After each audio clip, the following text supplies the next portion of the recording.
4월 15일 화요일 하나님 말씀 마가복음 14장 12절부터 26절입니다. 함께 교독하겠습니다. 무교절의 첫날 곧 유월절 양 잡는 날에 제자들이 예수께 여짜오되 우리가 어디로 가서 선생님께 유월절 음식을 잡수시게 준비하기를 원하시나이까 하매 예수께서 제자 중에 둘을 보내시며 이르시되 성내로 들어가라. 그리하면 물 한 동이를 가지고 가는 사람을 만나리니 그를 따라가서 어디든지 그가 들어가는 그 집 주인에게 이르되 선생님의 말씀이 내가 내 제자들과 함께 유월절 음식을 먹을 나의 객실이 어디 있느냐 하시더라 하라. 그리하면 자리를 펴고 준비한 큰 다락방을 보이리니 거기서 우리를 위하여 준비하라 하시니 제자들이 나가 성내로 들어가서 예수께서 하시던 말씀대로 만나 유월절 음식을 준비하니라. 저물매 그 12를 데리시고 가서 다 앉아 먹을 때에 예수께서 이르시되 내가 진실로 너희에게 이르노니 너희 중에 한 사람 곧 나와 함께 먹는 자가 나를 팔리라 하신대 그들이 근심하며 하나씩 나는 아니지요 하고 말하기 시작하니 그들에게 이르시되 12 중에 하나 곧 나와 함께 그릇에 손을 넣는 자니라. 인자는 자기에게 대하여 기록된 대로 가거니와 인자를 파는 그 사람에게는 화가 있으리로다. 그 사람은 차라리 나지 아니하였더라면 자기에게 좋을 뻔하였느니라 하시니라. 그들이 먹을 때 예수께서 떡을 가지사 축복하시고 떼어 제자들에게 주시며 이르시되 받으라 이것은 내 몸이라 하시고 또 잔을 가지사 감사기도 하시고 그들에게 주시니 다 이를 말씀에 이르시되 이것은 많은 사람을 위하여 흘리는 나의 피 곧 언약의 피니라. 진실로 너희에게 이르노니 내가 포도나무에서 난 것을 하나님의 나라에서 새 것으로 마시는 날까지 다시 마시지 아니하리라 하시니라. 이에 그들이 찬미하고 감람산으로 가니라. 아멘. 이것은 하나님의 말씀입니다. 오늘 본문은 그 예수님과 제자들이 이제 마지막 마가의 다락방에 만찬 준비를 하고 거기서 마지막으로 식사하시면서 이제 성찬을 제정하셨던 내용이 등장합니다. 몇 가지 부분만 좀 같이 보고요. 우리에게 적용해 보겠습니다. 먼저 13절, 14절 같이 16절까지 같이 읽읍시다. 13절에서 16절 시작. 예수께서 제자 중에 둘을 보내시며 이르시되 성내로 들어가라. 그리하면 물 한 동이를 가지고 가는 사람을 만나리니 그를 따라가서 어디든지 그가 들어가는 그 집 주인에게 이르되 선생님의 말씀이 내가 내 제자들과 함께 유월절 음식을 먹을 나의 객실이 어디 있느냐 하시더라 하라. 그리하면 자리를 펴고 준비한 큰 다락방을 보이리니 거기서 우리를 위하여 준비하라 하시니 제자들이 나가 성내로 들어가서 예수께서 하시던 말씀대로 만나 유월절 음식을 준비하니라. 오늘 본문에 등장하는 예루살렘 이제 명절 유월절이 다가왔기 때문에 온 거죠. 그런데 이제 평상시 예수님이 사셨던 요 당시에 평상시에 예루살렘 인구는 한 3만 명 정도로 보고 있어요. 근데 이제 이게 명절이 되면 한 8만 명 정도로 늘어나게 되는 거죠. 그러니까 평상시에 있는 사람들의 인구 숫자보다 사실은 2배가 넘는 인구가 이제 계속해서 몰려오게 되는 거죠. 매일매일. 그러면 이제 되게 중요한 게 되게 복잡하고 되게 모르는 사람들이 많아지는 거죠.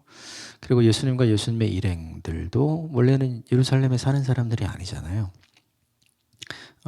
계속해서 갈릴리에서 떠나온 이후로 계속해서 이제 아울리치를 다니고 계시죠. 예루살렘에 유월절 예배를 드리기 위해서 오신 적이 분명히 있지만 다 이제 왔다가 여기서 계속해서 머무르는 것이 아니라 원래 사시던 곳으로 이제 돌아가는 것이기 때문에 사실은 아는 사람도 없고 아는 길도 아니고 이게 이제 현실인 거죠. 그런데 오늘 본문의 예수님 말씀을 보면 제자들이 어디로 가서 우리가 선생님께 유월절 음식을 준비를 해야 할까요? 묻잖아요. 우리가 그 본문을 읽지 않았어요. 12절에 나오죠. 그러니까 아는 사람이 없고 그리고 아는 집도 없기 때문에 이렇게 이야기를 한 거죠. 어디가 좋겠습니까? 근데 그때 예수님이 여기가 좋겠다 이렇게 얘기한 게 아니라 그냥 성내로 들어가라. 그러면 물동이를 지고 가는 사람을 만날 거야. 그리고 따라가서 선생님이 계실 곳이 어디입니까? 물어보면 안내해 준다. 그러면 거기서 준비하면 되겠다. 이렇게 이야기를 해준 거죠. 생각을 해보면 예루살렘의 인구가 그렇게 많아지는데 그리고 물동이를 지고 가는 사람이 뭐 한둘이었겠어요. 물론 이제 이 당시에는 보통 여성들이 물동이를 짓긴 했지만 이 본문에 나오는 사람은 남성으로 되어 있거든요. 우리말 번역은 사람이지만 원문 번역을 보면 물동이를 지고 가는 남자를 만나리니 이렇게 돼 있어요. 그러니까 평상시에 제자들의 상식으로는 이제 물동이를 지고 가는 남자를 잘 만나기가 어려운 거죠. 그리고 그건 그들의 상식이 아니었어요. 그러니까 물동이를 지고 가는 여성들은 많겠지만 물동이를 지고 가는 남성들은 없을 건데 그럼 가서 그럼 어떻게 만나나 이런 생각을 하지 않았겠어요? 그런데 예수님은 오늘 본문의 제자들 둘을 보내죠. 누가복음에 의하면 베드로와 요한이에요. 근데 신기하게 베드로와 요한이 그 말을 듣고 그냥 갑니다. 그리고 본문에 있었던 대로 말씀하신 대로 다 만나요. 그리고 따라가서 소개해준 15절에 나오는 큰 다락방, 이제 우리가 알고 있는 마가의 다락방이라고 알려진 그곳으로 갑니다. 그래서 모든 것이 이루어지죠. 그러니까 이 본문을 이렇게 보면 이런 거죠. 어쩌다가 만날 수 있죠. 그건 우연이잖아요. 그런데 어쩌다가 만난 게 아니라 이건 사실은 계획대로 만나게 된 거죠. 계획대로 인도하심을 받은 거고 그리고 계획대로 준비된 곳으로 간 거잖아요. 그러니까 이 본문이 우리에게 보여주는 게 뭐냐 하면 우리는 뭔가 확인시켜주면 가려고 그래요. 뭔가 보여주면 한다고 하고요. 그런데 이 본문의 핵심은 뭐냐 하면 가면 확인하게 될 거야. 가면 만나게 될 거야. 가면 어떻게 이루어지는지 보게 될 거야. 경험하게 될 거야. 이걸 이야기해 주는 거죠. 결국 우리는 다 뭔가를 확인하면 순종을 하겠다고 해요. 그런데 이 본문이 우리에게 도전하는 모습은 뭐냐 하면 뭔가를 보고 순종하는 게 아니라 그냥 순종하면 뭔가를 보게 되는 거죠. 이 순서가 다른 거죠. 그러면 무엇의 차이인가? 결국은 믿음의 차이인 것 같아요. 연락처 적어주고 사람 이름 적어주고 여기 가면 이런 사람이 있으니 이 사람한테 얘기하면 이렇게 될 거야. 그 사실은 전부 다 내가 이런 다 준비를 해놨으니 너는 가서 확인만 하면 돼 이거잖아요. 그러면 얼마나 하기 좋아요. 근데 이 본문의 내용은 그런 게 아니거든요. 하나님도 우리에게 무언가를 요청하시고 말씀하실 때, 즉 순종을 요청하실 때 그런 부분이 굉장히 많은 것 같아요. 뭔가 차례대로 이게 다 알려주시고 한 게 아니라 그냥 가라고, 그냥 하라고 이렇게 얘기하시잖아요. 그러니까 우리가 참 받아들이기 어려운 거죠. 하긴 하는데 믿음으로 하기가 참 힘든 거예요. 그런데 이 본문은 믿음으로 순종했을 때 어떻게 확인이 되는지를 보여주는 거죠. 인생은 마치 우리에게는 아직 확인이 안 된 퍼즐과 같거든요. 근데 주님 입장에서는 이미 완성된 그림을 가지고 있는 거랑 똑같은 거죠. 그럼 중요한 게 내 판단을 믿을 것인가? 아니면 주님의 말씀을 신뢰할 것인가? 우리는 머리로는 다 후자가 좋은 거라는 걸 알아요. 근데 막상 그게 내 일이 되면 순종하기 어려운 거거든요. 13절부터 16절까지 이 말씀을 통해서 우리가 적용하면 좋겠는 건 한 가지인 것 같아요. 보고 가는 것이 아니라, 보고 순종하는 것이 아니라 가면 보게 된다. 순종하면 확인하게 된다. 그러므로 재지 말고 계산하지 말고 보여달라고 하지 말고 먼저 가자. 먼저 순종하자. 그러면 보게 될 것이다. 이 말씀을 우리에게 도전하고 적용하면 좋겠습니다.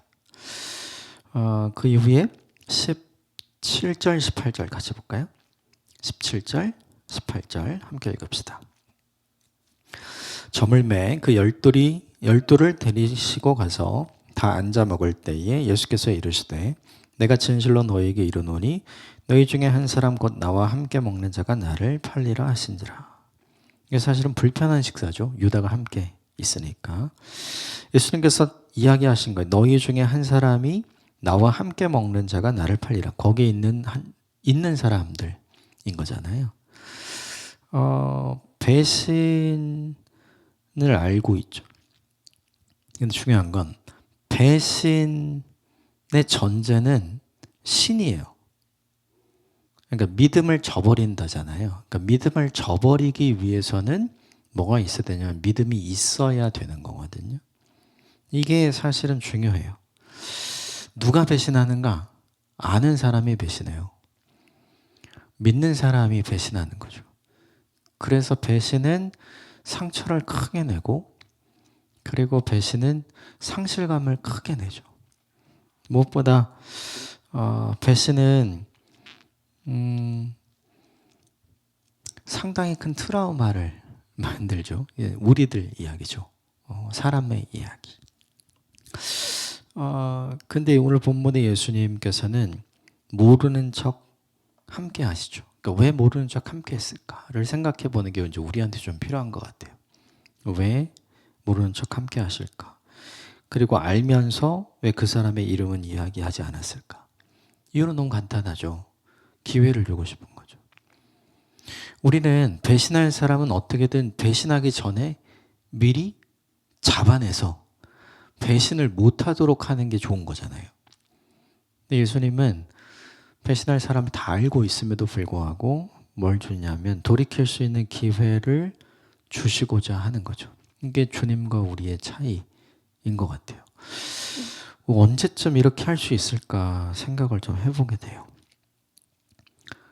배신의 경험이 있으면 이거 점점 더 하기가 어려워지잖아요. 시간이 오래도록 지나야 조금 그 배신의 아픔, 배신의 상처가 이제 조금씩 회복되고 치유되기 시작을 하잖아요. 그리고 이런 것 때문에 영원히 사람을 믿지 않기로 다짐하고 결정하는 사람들도 얼마나 많아요. 특히나 신앙이 있는 사람들에게 배신당했을 경우에 더 그런 일들이 많아지죠. 이 본문의 이야기는 사실은 예수님의 이야기이기도 하지만 우리들의 이야기이기도 해요. 나는 이렇게 기회를 줄 수 있을까? 이걸 한번 나 자신에게 물어보면 좋겠어요. 19절부터 21절까지 같이 읽을까요? 시작. 그들이 근심하며 하나씩 나는 아니지요 하고 말하기 시작하니 그들에게 이르시되 열둘 중에 하나 곧 나와 함께 그릇에 손을 넣는 자니라. 인자는 자기에 대하여 기록된 대로 가거니와 인자를 파는 그 사람에게는 화가 있으리로다. 그 사람은 차라리 나지 아니하였더라면 자기에게 좋을 뻔하였느니라 하시니라. 사람들이 예수님의 그 말을 듣고 확인받고 싶은 거예요. 나는 아니죠. 근데 이 질문이 되게 이상해요. 나만 아니면 되잖아요. 근데 이걸 왜 확인하고 싶어 할까? 이유는 간단해요. 너는 아니라고 확정을 받아야 그래야 내가 예수님의 사람이 되는 거잖아요. 이 본문의 제자들의 입장에서는 제자들은 자기의 행동이나 자기의 생각이나 자기의 의지를 자기 스스로 관리하려고 하지 않는 거예요. 그냥 넌 아니야 이렇게 인정받으려고만 하는 거죠. 그래서 사실은 제자들은 자기 자신을 변화시켜야 되고 자기 자신을 성숙시켜야 하고 자기가 자기의 마음과 생각을 컨트롤할 수 있어야 되잖아요. 그런데 이 본문을 보면 아직 여전히 그게 안 돼요. 사람들에게 중요한 건 변화와 성숙이 아니라 예수님이 뭐라고 말씀하시는가. 이게 제자들에게는 훨씬 더 중요하죠. 예수님이 인정한 제자는 사람들에게도 인정받잖아요. 그러니까 이 본문에 나는 아니죠, 나는 아니죠 라고 하는 게 사실은 서로 경쟁심에서 나오는 일이죠. 오늘 본문에는 나오지 않지만 이 예수님과의 마지막 식사의 자리에서도 제자들은 서로 싸웁니다. 무엇 때문에 싸우냐면 누가 크냐, 이 문제로 싸워요. 마지막으로 식사를 하는 자리에서, 그리고 이렇게 굉장히 심각한 문제를 예수님이 제기하셨음에도 불구하고 그들은 서로 누가 큰 자가 되어서, 누가 더 예수님께 가까이 앉는 사람이 되어서 예수님 왕이 되시면 그 이후에 내가 어떤 권력, 어떤 자리를 더 얻어낼 수 있을까. 이 경쟁의 심리가 제자들에게 여전히 있는 거죠. 그러니까 이 본문이 우리에게 보여주는 게 뭐냐 하면, 예수님과 함께 오랜 시간을 보냈다고 해서 예수님처럼 바뀌거나 예수님이 칭찬하고 예수님이 자랑하실 만한 제자가 되는 건 아니구나. 이게 중요한 거죠. 이게 현대시대에는 뭐랑 똑같냐면, 교회 오래 다녔다고 해서 그리스도의 성품을 아름답게 보여주는 사람이 되는 건 아니잖아요. 오래도록 장로의 직분으로 섬겼다고 해서, 오래도록 권사의 직분으로 섬겼다고 해서, 오래도록 집사의 직분으로 섬겼다고 해서, 더욱이 또 오랫동안 목회자의 직분으로 섬겼다고 해서 하나님의 성품을 아름답게 보여줄 수 있는 사람이 되는 건 결코 아니잖아요. 똑같아요. 결국 이것은 누구의 문제인가? 시간의 문제가 아니에요. 함께 있어도 변화하지 않는 우리의 문제인 거죠. 그렇다면 우리에게 적용해 봐야 될 게 있죠. 나는 질문을 제대로 하는 사람인가? 하나씩 나는 아니죠, 이렇게 물을 게 아니라, 그렇게 물을 게 아니라 스스로 다짐해야죠. 내가 그런 사람이 되지 않을 겁니다. 내가 그렇게 되지 않겠습니다. 이렇게 예수님에게 이야기할 게 아니라 스스로 다짐하고 그 상황이 왔을 때 그렇게 하지 않는 선택을 해나가는 자기 관리를 하는 게 사실은 필요한 거죠. 그런데 제자들은 그렇지 않은 모습을 보여요. 이 제자들의 모습, 이게 저의 모습이기도 하고 어쩌면 우리의 모습이 아닌가 생각이 들어요. 그 모습을 보면서 예수님께서 탄식을 하죠. 차라리 나지 않았으면 좋을 뻔했다. 이 동일한 본문을 다루는 마태복음 26장에 보면 유다도 똑같이 얘기합니다. 나는 아니지요, 이렇게. 근데 그때 예수님이 말씀하세요. 네가 말했다.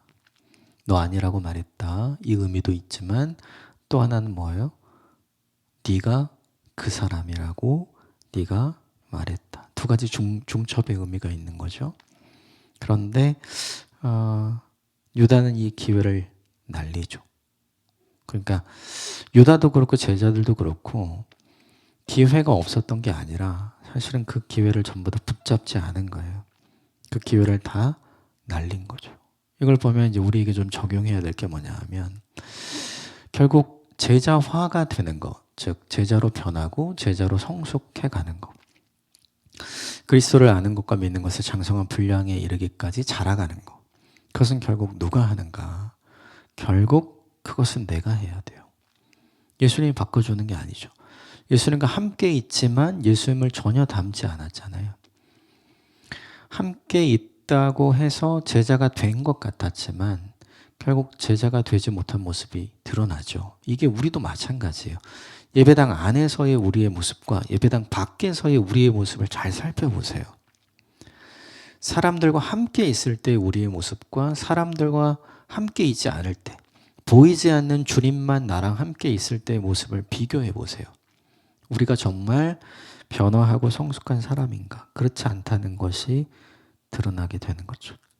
이걸 적용하면 좋겠어요. 오늘 본문에 예수님은 한탄을 하죠. 차라리 나지 않았더라면 그에게 좋을 뻔했다.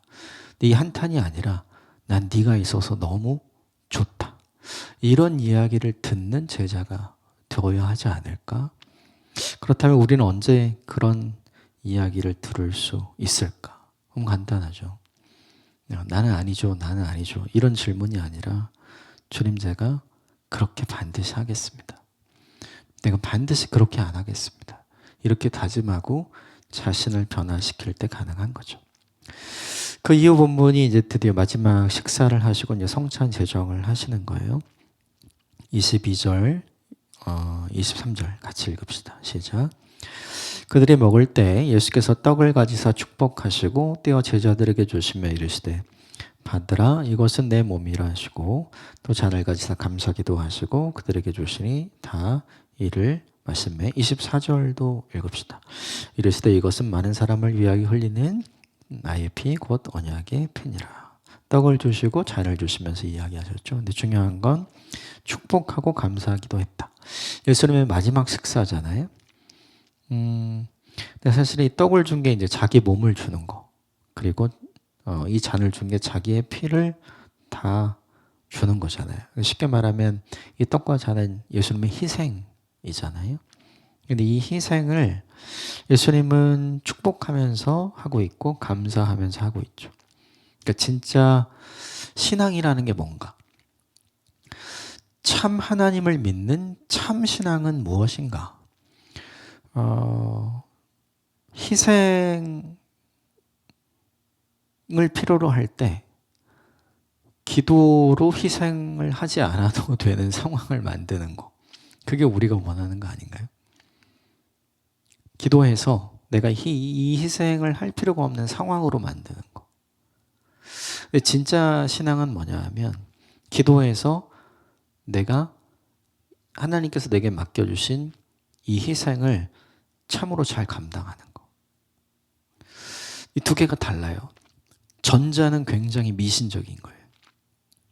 근데 뒤에는 굉장히 신앙적인 겁니다. 기도를 통해서 내가 해야 할 희생을 없애려고 하는 것은 굉장히 미신적인 행위예요. 그런데 기도를 통해서 내가 감당해야 될 희생을 기꺼이 감당하고 치르고자 다짐하고 그 일을 하는 것은 굉장히 신앙적인 거죠. 무엇이 진짜 신앙의 실력인가? 전자가 아니라 후자예요. 그런데 우린 다 전자를 영적이라고 생각하고 실력 있다고 생각하고 신령하다 생각하는 거죠. 아니에요. 그게 아니야. 기독교 신앙이 이야기하는 진짜 영적인 능력, 진짜 신앙, 참 신앙은 뭐냐 하면 기도를 통해서 이걸 없애는 게 아니라 기도를 통해서 그걸 감당하는 거죠. 그래서 예수님은 이 이후에 26절 같이 볼까요? 26절 시작. 이에 그들이 찬미하고 감람산으로 가니라. 6월절 만찬 이후에 사람들은 찬양하고 새벽에 예배하는 그들의 전통이 있었거든요. 근데 그걸 하고 나서 기도하러 가시는 거예요, 지금. 왜요? 끝까지 자기에게 주신 그 희생의 자리, 끝까지 자기에게 주신 십자가를 없애는 게 아니라 감당하기 위해서 예수님을 가는 거죠. 그러니까 이 본문을 보면 예수님의 축복 기도와 예수님의 감사 기도, 그리고 기도하러 감람산으로 가시는 이 모습이 무엇으로 보여지냐면 예수님은 정말 참 신앙의 본이시구나. 진짜 신앙이라는 것이 무엇인지 우리에게 보여주시고 가르쳐 주시는구나. 진짜 실력이 있는 분이 어떤 분인지를 참으로 보여주시는구나. 끝까지 감사하고 끝까지 축복하고 끝까지 예배하고 끝까지 기도하는 예수님의 모습이 보이죠. 이 모습이 저와 여러분의 모습이 되었으면 좋겠어요. 우리는 이유만 생기면 그러는 것 같아요. 기도할 기분이 아니다. 찬양할 상태가 아니고 예배드릴 상황이 아니다. 우린 보통 이렇게 얘기하는 것 같은데 예수님은 그렇게 하지 않죠. 그리고 어떻게 해서든지 기도해서 십자가를 모면하려고 하지만 예수님은 어떻게든지 기도하고 감사함으로 그 십자가를 감당하려 하시잖아요. 이 예수님의 진짜 참신앙의 실력이 저와 여러분에게 있게 되길 바랍니다. 함께 기도하겠습니다.